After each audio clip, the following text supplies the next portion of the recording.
యేసుక్రీస్తు నామములో వందనాలు. సందర్భాన్ని మనం చూడుకుంటే యూదేతర స్త్రీ ఒకటి తన కుమార్తెను బాగు చేయమని యేసును బ్రతిమలాడడం ఇక్కడ చూస్తుంటాం. ప్రియులారా, యేసు ఆమె విశ్వాసాన్ని పరీక్షించడం కోసం మొదట తాను యూదుల కొరకే కానీ అన్యజనుల కొరకు పంపబడలేదని చెప్పాడు.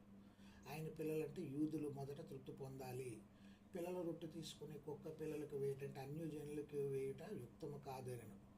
ఆ మాటలకు అర్థం ఏమిటని ఆలోచిస్తే, ఏంటిలోనైనా సరే మొదట పిల్లలకు ఆహారం పెట్టిన తర్వాత మిగిలిన దానిని జంతువులకు ఆహారంగా పుచ్చుకుంటారు. అంటే మొదట రక్షణ సువార్త వినే అవకాశం యూదులకు ఇవ్వాలి, ఆ తర్వాత అన్యజనులకు సువార్త ప్రకటించబడింది.